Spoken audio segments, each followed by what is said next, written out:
recognition that this is the Word of God. Our text is in Luke chapter 12. We will finish the rest of chapter 12. So our text is from Luke 12 verse 49 hanggang 59. Luke 12 verses 49 to 59. The church, hear the word of the Lord.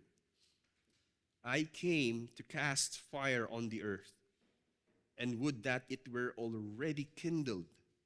I have a baptism to be baptized with, and how great is my distress until it is accomplished. Do you think that I have come to give peace on earth? No, I tell you, but rather division. From now on, in one house there will be 5 divided, 3 against 2 and 2 against 3. They will be divided, father against son, and son against father, mother against daughter, and daughter against mother, mother-in-law against her daughter-in-law, and her daughter-in-law against mother-in-law. He also said to the crowd, when you see a cloud rising in the west, you say at once, a shower is coming. And so it happens. And when you see the south wind blowing, you say, there will be scorching heat. And it happens. You hypocrites, you know how to interpret the appearance of earth and sky, but why do you not know how to interpret the present time? And why do you not judge for yourselves what is right? As you go with your accuser before the magistrate, make an effort to settle with him on the way, lest he drag you to the judge, and the judge hand you over to the officer, and the officer put you in prison. I tell you, you will never get out until you have paid the very last penny. Church, this is the word of the Lord. Amen. Makakaupo na po tayo. Right. I think dito nga po sa binasa natin, maybe you will say, we're praying kanina for unity, and Jesus talking about division. We're praying about, we're praying kanina gospel of peace, and sinabi ni Jesus, I do not come for peace. So let's understand this text. Ang sermong ito, base sa ating teksto, ay pinamagatang The Coming Crisis. Right, the coming crisis. Nung si Jesus bilang sanggol ay ipinresinta sa templo kay Simeon, we remember the time when Jesus was a baby, and I think their parents, although si Mary yung nabanggit doon, ay dinala sa templo kay Simeon na namamahala sa templo. Sinabi ni Simeon una ang daladalang epekto ng pagdating ni Jesus.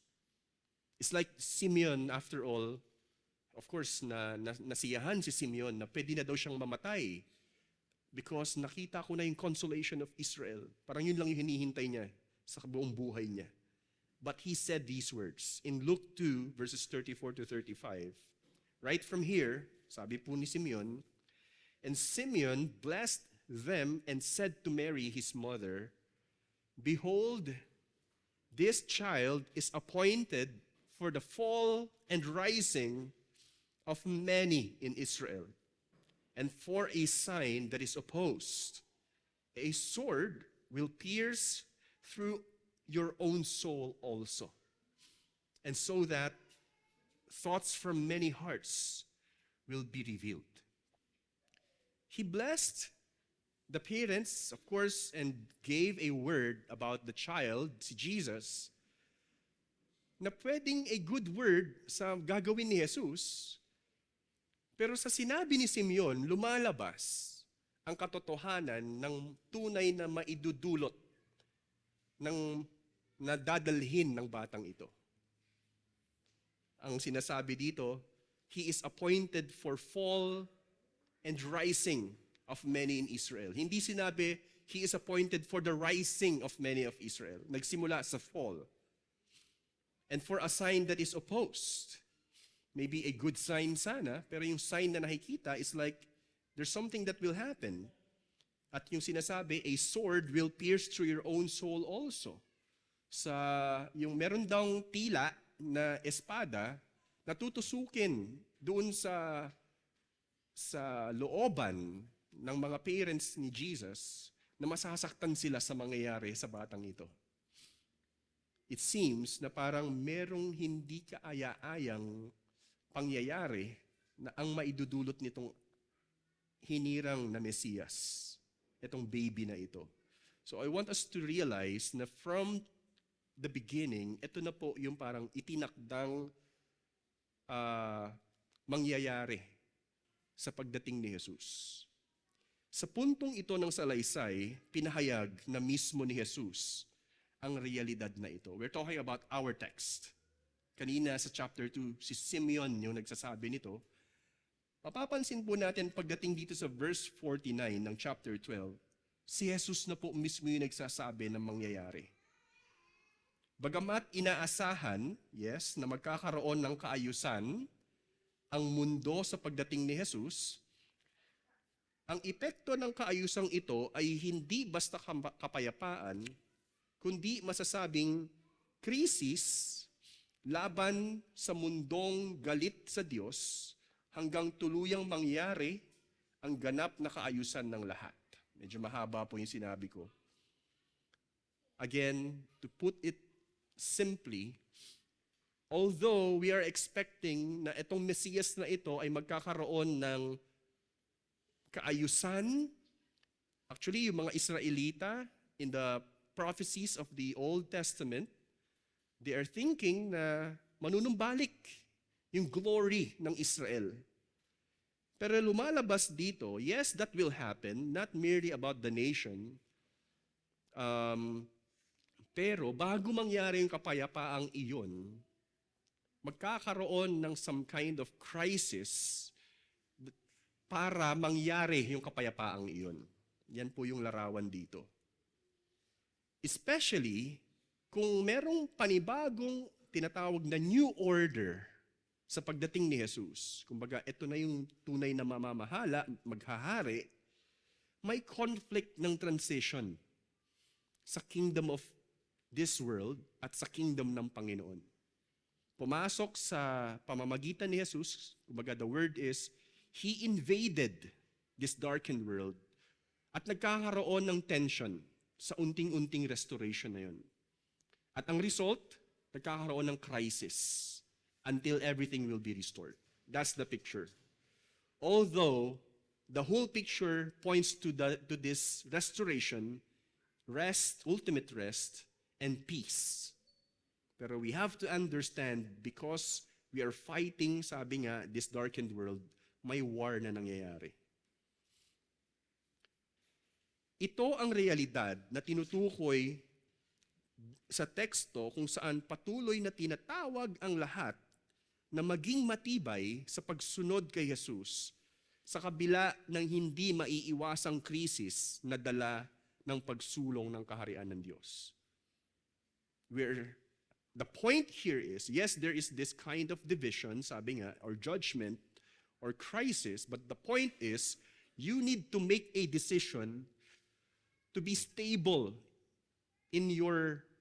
sa inyong pagsunod sa akin. Yan po yung pinupunto ng teksto. Ang sentral na mensahe ng ating sermon ay, ito po yung central message, the kingdom of God comes with an inevitable crisis, giving a warning to follow Jesus with absolute loyalty before it is too late.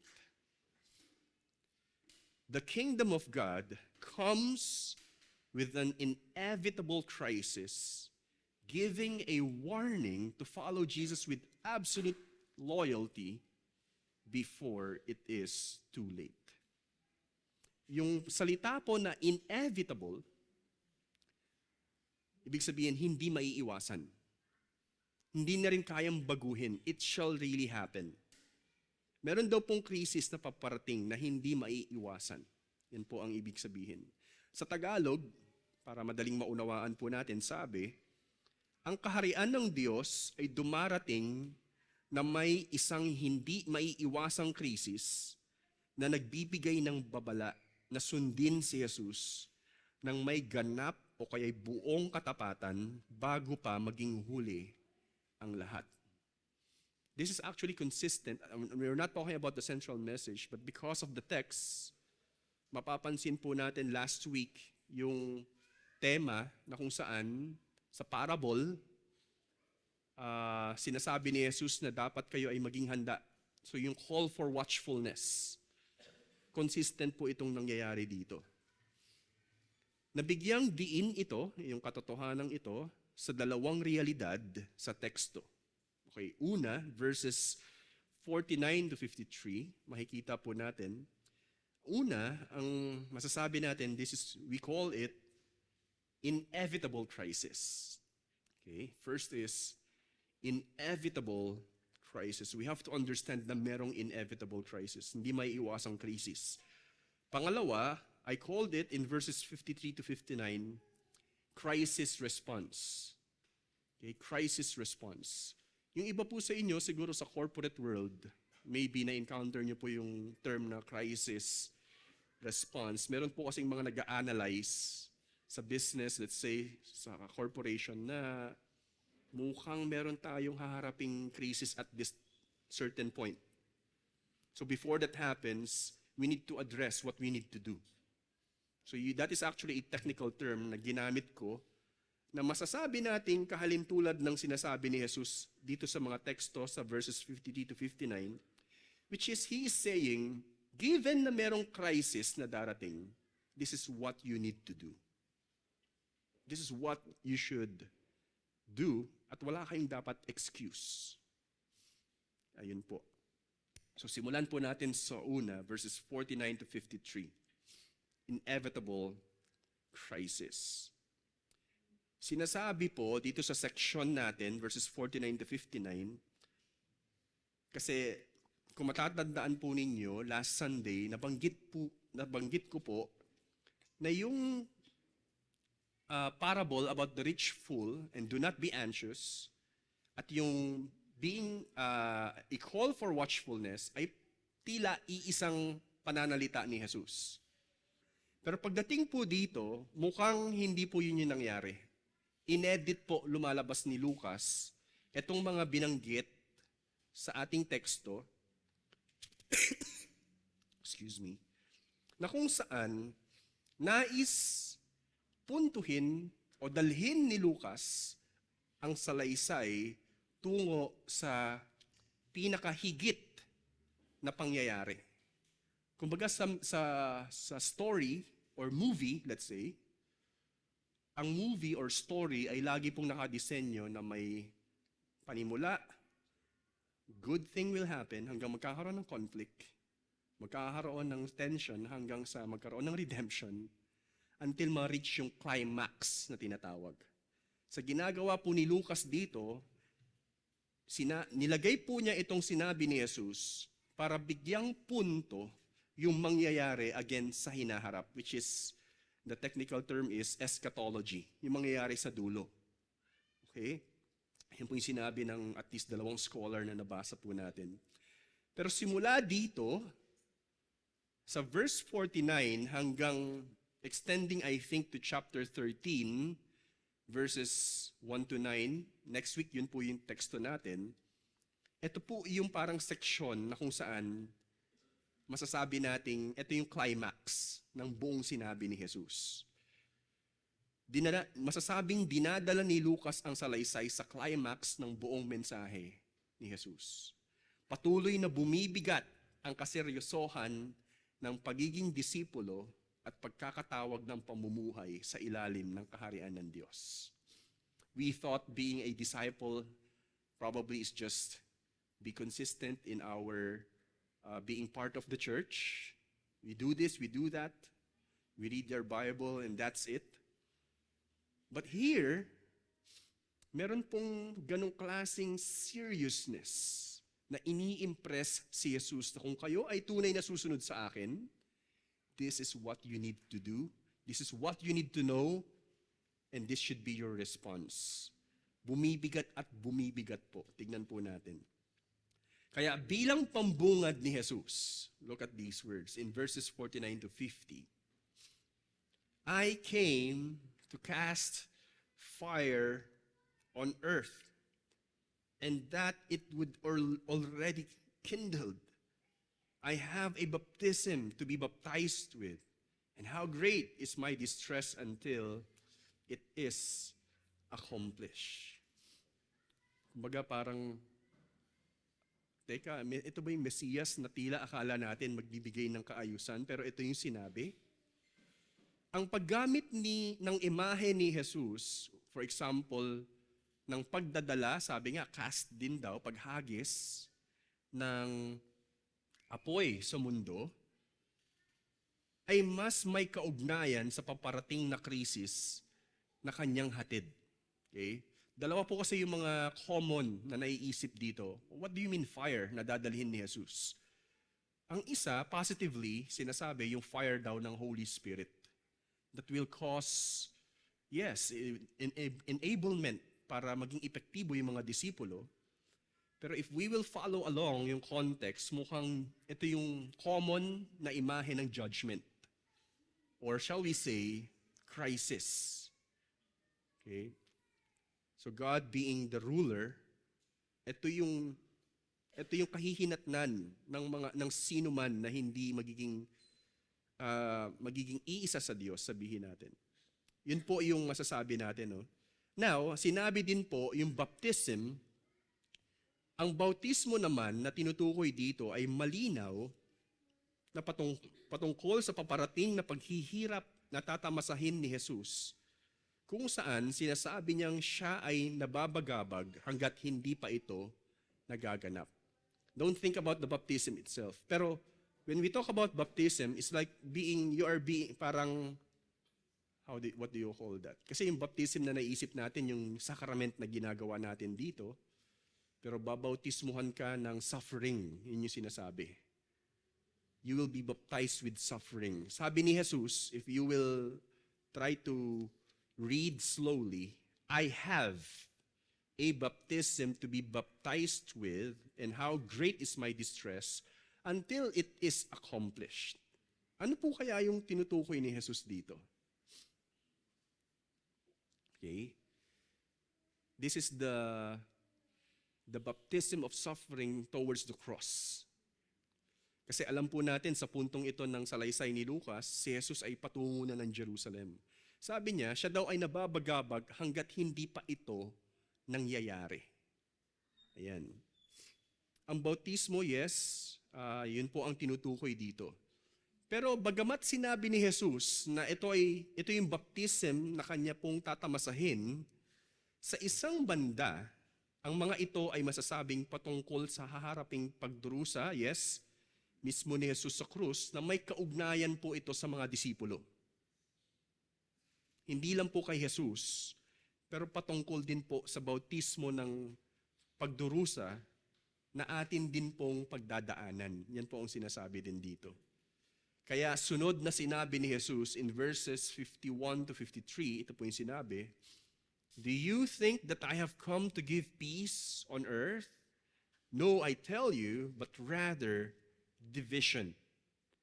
For from now on, in one house there will be 5 divided, 3 against 2, and 2 against 3. They will be divided, father against son, and son against father, mother against daughter, and daughter against mother, mother-in-law against daughter-in-law, and daughter-in-law against mother-in-law. The point here is, yes, I have come to cast fire on earth. Mukhang magkakaroon ng gulo. At I have a baptism also. Lumalabas na sa lahat ng ito, masasabi nating merong tensyon na mangyayari, lalong-lalo na nung sinabi niya dito na magkakaroon daw ng division, especially in relationships with one another. Now the question is, bakit ganun ang mangyayari sa pagdating ni Jesus? Kaya masasabi po natin, bilang disipulo, dahil tayo ay iisa kay Jesus, sabi nga, we are united with Christ, lumalabas na ang ating buhay ay hindi maihihiwalay sa buhay rin na tinamasa ni Jesus tungo sa krus.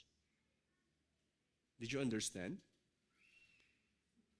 Dahil tayo po ay iisa kay Jesus, yung iba po kasi marahil, basta si Jesus, pinagdusahan niya yon, dapat lahat nasa kanya lang yon, at ako, dapat yung Christian life, dapat smooth and sailing.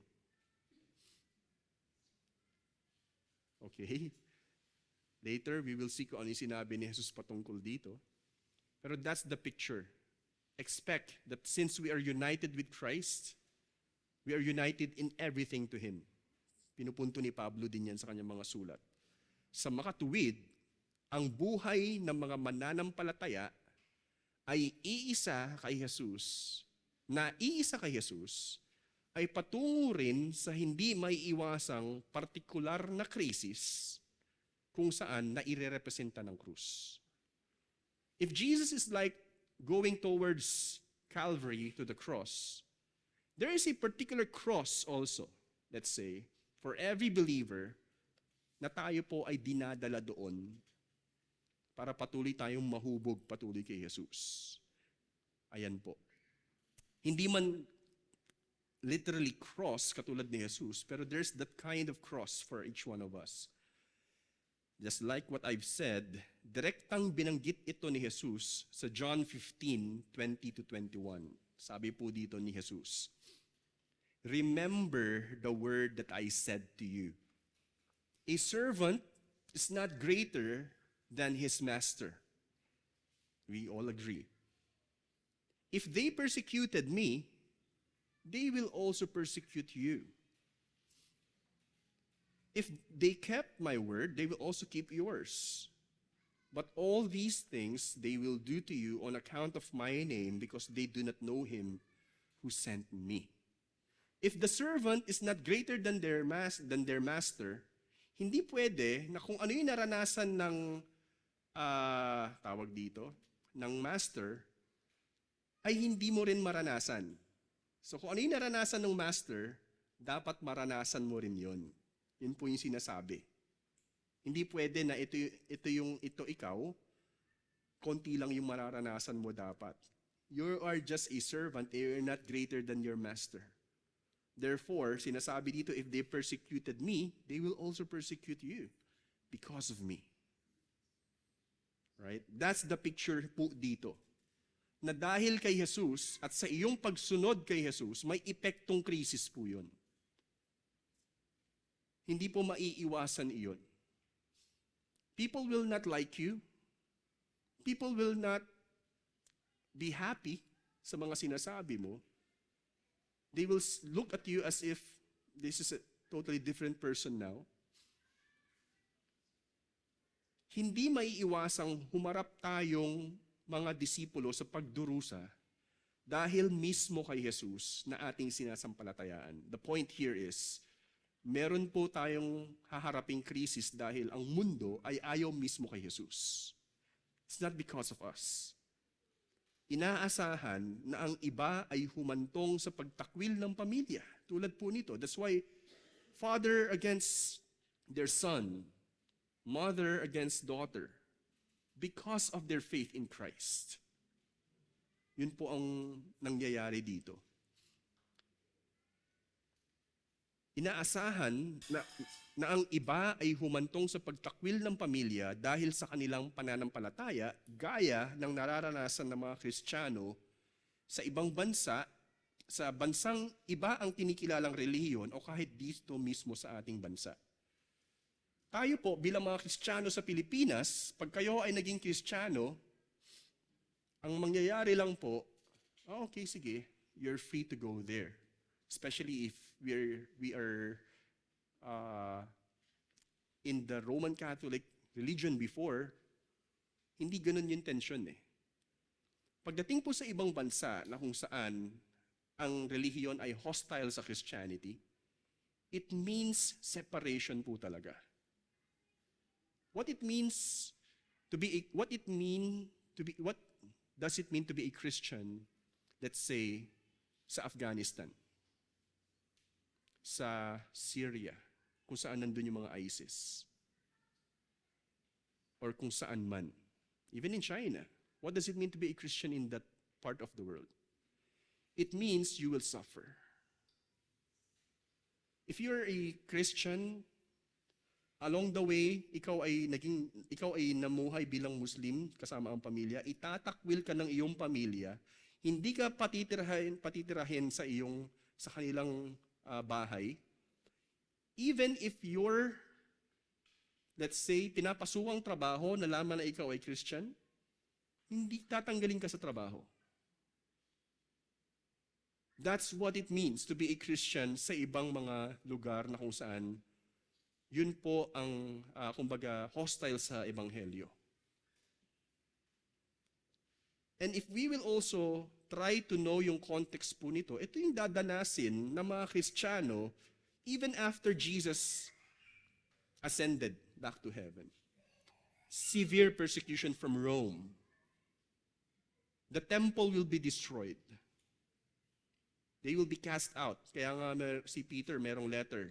Ina-address niya yung mga Kristiyanong na-disperse. In-encourage na even if Nero is the emperor, Jesus will return. Let's say in Revelation, He is the conquering king. Grabe po ang naidudulot ng pananampalataya, hindi dahil lamang kay Jesus, pero dahil sa mundong galit sa Diyos. Do not expect being a Christian as if, well, for others, hindi po ganun ang sitwasyon, pero yung iba, it really means total and absolute devotion and loyalty to Jesus. Now, if you are facing a situation like that, what if may iba po sa atin talagang hindi gusto ng pamilya? Do not be surprised. But Jesus is calling for your total devotion to Him. Mahirap pong pag-usapan yon na yung iba, mas nangunguna yung pagmamahal, syempre sa pamilya. Pero we have to realize also na mas higit ang Diyos in one sense, while we love our families. But these people that we know na nare-report, mga missionaries, pinipili pong mahiwalay sa pamilya. Pinipiling hindi magkatrabaho kaysa itakwil nila yung pananampalataya o itakwil nila si Jesus. They are living or facing the consequences of their faith. But what really means to be a disciple of Jesus. Bigat po, ano? That's what it really means to be a disciple of Jesus. Bagamat si Jesus, sabi nga natin, ang hinirang na Prince of Peace, hindi maiiwasang ang mundong galit sa Diyos ay lalaban sa daladalang kapayapaan ni Jesus. Jesus is bringing peace. Ang peace po sa konteksto ng, let's say, sa Greek or sa Rome, ay sumang-ayon ka sa akin para tayo ay magkaroon ng peace. Sa Rome, ganun po, Pax Romana, let's say. Kahit hindi tama yung ginagawa nilang law, para hindi ka maparusahan, sumunod ka na lang. But Jesus is bringing a new order here. And you are not the real king. I am the king. You follow my way. And since the world is going against the true king, nagkakaroon po ng conflict. Hindi nagsusurrender yung old order na tinatawag. Expect conflict. Yun po ang dating. Sa halip, ang epektong ito, ang lumalabas na dala-dala ni Jesus na magdudulot ng pagkakabaha-bahagi. Yes, He is the Prince of Peace, but when He came here to bring peace, kailangang tayuan ng mga mananampalataya yung pagsunod kay Jesus. Ang epekto po nun, division. Pagkakabaha-bahagi. Maganda yung sinabi ni Alistair McGrath, although sa theology po yun, sabi niya, don't dance on the edges.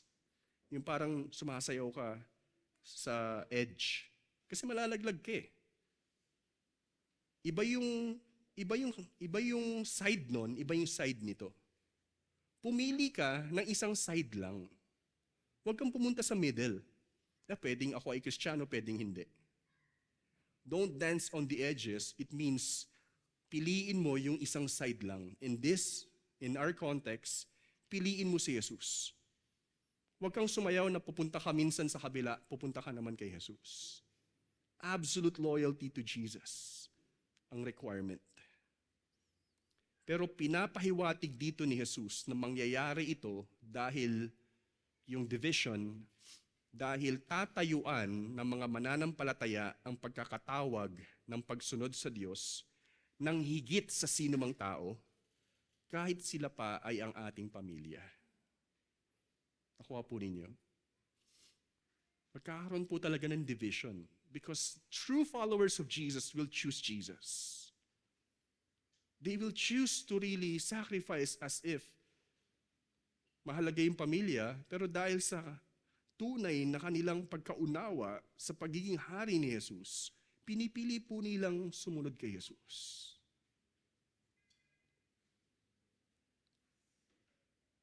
Ito ang krisis na hindi maiiwasan ng mga tunay na sumusunod kay Jesus, ngunit kalugod-lugod sa Diyos. It may hurt us, cause pain, and a lot in our lives, but what you are deciding on is really pleasing to the Lord. Yun po ang punto dito. There is an inevitable crisis. So pangalawa, the next part of the verses, in verses 53 to 59, crisis response. Given na magkakaroon po ng crisis o tensyon, ano yung inaasahan sa mga disipulo? Kung pinahayag ni Jesus ang paparating na krisis na ito, tinutukoy naman ni Jesus sa mga sumunod na bahagi na walang mairarason, no excuse, ang sinuman para hindi matukoy at tumugon sa realidad na ito. Ang hirap i-describe, no? Pero what I'm trying to say here is, dahil merong krisis na ito, hindi pwedeng hindi ka magdesisyon. Hindi pwedeng hindi mo pansinin yung mangyayaring iyon. Hindi pwedeng hindi ka gumawa ng desisyon. No excuse. Ayan. Okay, sinabi niyang sumunod sa verses 54 to 56. Let's see. He also said to the crowds, now particularly crowds, when you see a cloud rising in the west, you say at once, a shower is coming. And so it happens. Nangyari nga. And when you see the south wind blowing, you say, there will be scorching heat. And it happens. You hypocrites, you know how to interpret the appearance of earth and sky, but you do not know how to interpret the present time. Wow, he called them hypocrites when obviously uulan. Kasi nakakita ka ng ganong klaseng, sabi dito, a cloud, a kind of cloud rising from this part, expect it will rain. At hindi ka nga nagkakamali, it will rain. It means, pag alam mong may parating na ulan, ikaw ay maghahanda ng payong, hindi ka lalabas ng bahay, gagawa ka ng aksyon dahil dun sa paparating na ulan. In their context sa Palestine, isang storm is yung scorching heat na tinatawag. So may some kind of storm na ganun. At alam din nila kung may paparating na scorching heat. Pag may south wind blowing, sinasabi. At nangyayari po yun. You hypocrite, Jesus is saying, you know how to interpret what will happen at hindi mo kayang i-interpret yung pagdating ng kaharian ng Diyos. Ini-ignore mo yung kailangan mong gawin. Yun yung sinasabi ni Jesus dito. Obvious na ito yung dadalhin na epekto ng kaharian ng Diyos, pero wala kang ginagawa. Yun ang punto po dito. Ang paparating na ulan, again, nasabi na natin ito, ay kailangan may gawing desisyon ng sino man, no? Kung kaya nilang umunawa ng palatandaang ito, sign, hindi sila pwedeng magkunwari na hindi nila kayang maunawaan ang mga tanda ng epekto ng paparating na kaharian ng Diyos. Kahit sa ating konteksto, okay, in our context, kasi ito po sa konteksto ng ancient Near East, let's say, walang pwedeng magsabi na hindi nila kayang malaman kung bubuhos ang ulan o hindi. Wala pong pwedeng magsabi dito na hindi uulan kahit may nakikita kang form of clouds. We know it will rain pag may ganung klaseng pagporma ng ulap. Tinuturing na ipokrito ang sino mang magbabaliwala ng mga klarong tanda ng epekto ng pagsulong ng kaharian ng Diyos. Ito po, marami po akong naiisip dito kanina, pero ito rin po yung pwede nating masabi, na pwede nating puntahan, kumbaga, bilang Kristiyano, katulad ng division na mangyayari, pag ikaw ay sumunod kay Jesus, alam mong may mangyayaring krisis. Tama po ba? Yun yung lumalabas na sinasabi dito. Hindi pwedeng hindi ka magdesisyon. Pero you have to make a decision, again, before it is too late. Na pag in-ignore mo itong mangyayaring ito, at hindi ka gumawa ng action, nararapat na action, huli na ang lahat. That's the sense na sinasabi po dito. Okay, before yung particular na naiisip, nasabi ko po kaugnay nito, sinabi ni Jesus in verses 57 to 59, ito po yung isang punto din Verse 57, and why do you not judge for yourselves what is right? But hindi mo binibigyan ng hatol, let's say, yung alam mong tama. As you go with your accuser before the magistrate, make an effort to settle with him on the way, lest he drag you to the judge, and the judge hand you over to the officer, and the officer put you in prison. I tell you, you will not get out until you have paid the last very penny. Alam mo na kung hindi ka makikipag-ayos doon sa nagsakdal sa'yo, kumbaga, Tagalog word na nag-accuse sa'yo, dadalhin ka nun sa korte hanggang ikaw ay tuluyang makulong, at pag ang mga tao sa time ng Rome ay nakulong, sarili pong budget nila yung pagkain doon. Try to imagine Paul. Kailangan may pumunta kay Paul para bigyan siya ng pagkain. Kung wala, mamamatay po sila doon. Sa atin pong mga jail, meron nga po magandang lugar na gusto nilang magpakulong dahil grabe yung benepisyo doon. Kasi pag wala sa kulungan, naghihirap siya. Pag sa kulungan, ganda ng benefits nung nakakain niya siguro. No? Meron pong ganun, I think. Pero dito po, uubusin ang lahat sa'yo pag ikaw ay pag umabot ka sa ganung punto. At pagdating sa puntong yon, huli na ang lahat. Hindi ka na nakipag-ayos Ano pong ibig sabihin ni Jesus dito? Ang punto ni Jesus sa paggamit niya ng sitwasyon ng pakikipag-ayos sa nagsakdal, bago humantong sa hukuman hanggang sa pagkakulong, ay ang pakikipag-ayos, maybe, one is, makipag-ayos ka sa kapwa mo. For example,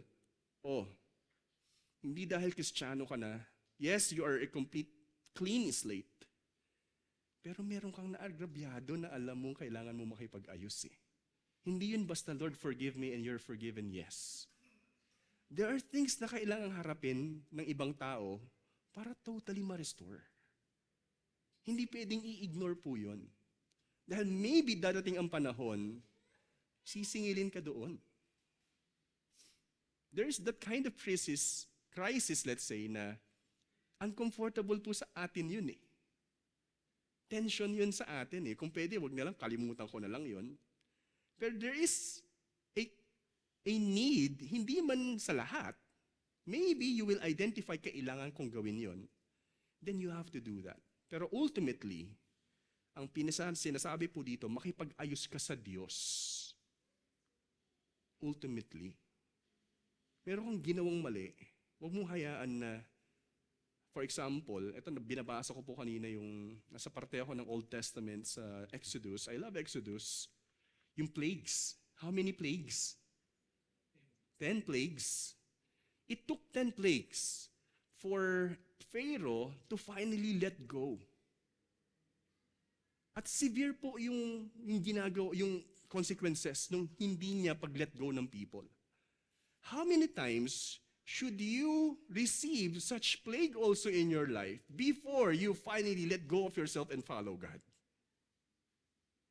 Nakuha po ninyo yun. How many signs na alam mong may mali ka, ito yung nangyayari sa buhay mo, malinaw na tinatawag ka ng Diyos na makipag-ayos ka sa Kanya, ini-ignore mo. And it's so clear. You can interpret, this is the Lord at work in my life right now. Pero hindi ako gumagawa ng action eh. I simply ignore that, hindi Panginoon yan. Okay lang na magkasala pa rin ako. But there are clear signs na alam po natin hindi tama yung ginagawa natin. At may epekto sa buhay natin yun. Ang hirap sabihin nito, pero I'm also your co-sinners. And we really need to repent before God. Yun po yung paksa natin next week pa, no? Pero dinadala ni Lucas yung climax talaga ng repentance. Ayan. Ang sino man na hindi bibigyang pansin ang klarong aksyon na dapat gawin hinggil sa paghahari ng Diyos ay haharap sa matinding hukom ng Diyos kung saan wala nang kayang gawin ang isang tao sa sitwasyong iyon. Don't go to a point na kung saan hanggang sa dulo, nagmatigas tayo at hindi tayo nanumbalik sa Diyos. Hanggang sa dumating yung kamatayan. When that time comes, tapos na ang lahat. Wala nang repentance kuno sa hell. All repentance are given here on earth. Settle with your accuser, let's say. Ito ay patuloy na panawagan na magkaroon ng matibay na desisyong piliin ang pamumuhay at pagsunod sa Diyos sa kabila ng mga inaasahang krisis dulot ng pananampalataya. Ibig sabihin, despite of the fact na magkakaroon ng conflict dahil sa pananampalataya natin, the calling of Jesus is calling us to completely give your devotion to Him. Kahit merong tensyon, kahit merong paghihirap or pagdurusa dahil sa pananampalataya. The calling is, patuloy kang sumunod sa Diyos. Kasama yon ng paghahari ng Diyos sa buhay natin. But that is a good thing. Kaysa magpatuloy po tayo sa pamumuhay na hindi kaaya-aya sa Diyos. Masasabing ito ang naging koneksyon ng sumunod na teksto sa salaysay ni Lucas. Repent or perish. Yun po yung sinasabi sa susunod. Muli, dalawang realidad sa teksto ang nabigyang diin patungkol sa matibay nating pagsunod kay Jesus sa kabila ng epektong dulot ng pagsulong ng kaharian ng Diyos. Una, verses 49 to 53, we learned about the inevitable crisis. Hindi po natin maiiwasan yon dahil sa paghahari ng Diyos. Pangalawa, crisis response. Knowing this crisis, you should do something.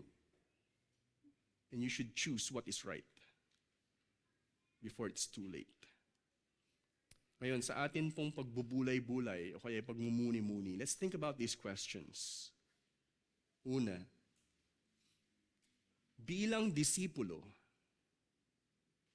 gaano ka desidido na sumampalataya kay Jesus habang buhay sa kabila ng mga dala-dala nitong pagdurusa? Bilang disipulo, gaano ka desidido? You're firm in your commitment, let's say, in decision that I'll follow you whatever comes or whatever it takes. Because I'm really yours, Lord. Think about it.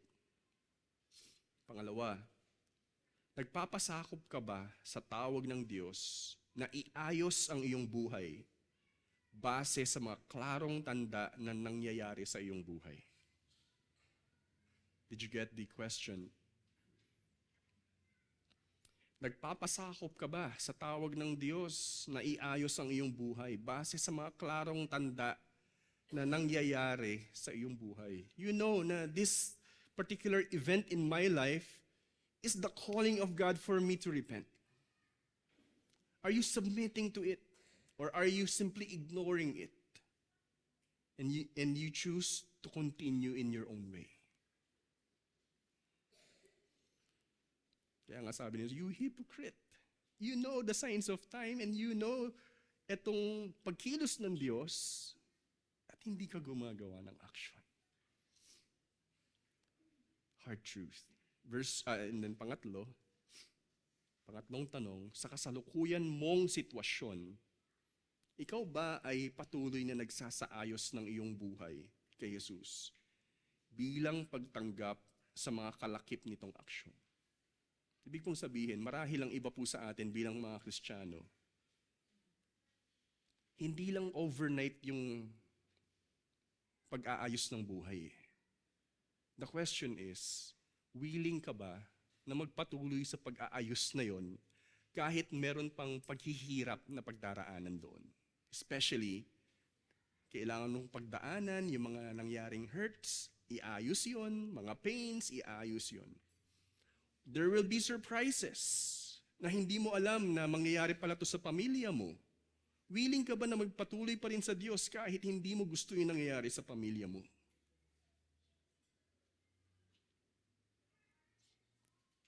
But the Lord is, in His wise counsel, bringing such thing in our lives, but calls us to be loyal to Him.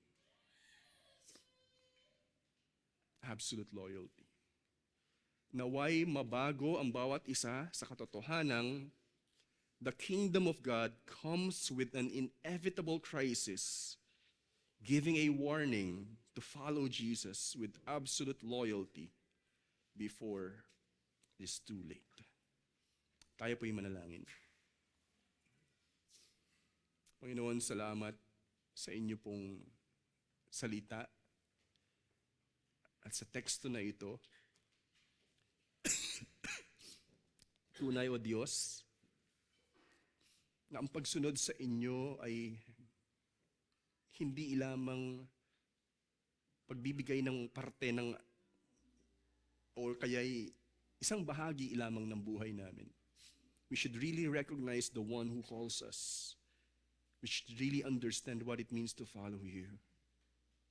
Pero O Diyos, anuman ang mga kalakip na krisis, pagdurusa, kalakip na mga bagay na ito sa aming pananampalataya, matutunan po namin na tunay na sumampalataya sa inyo.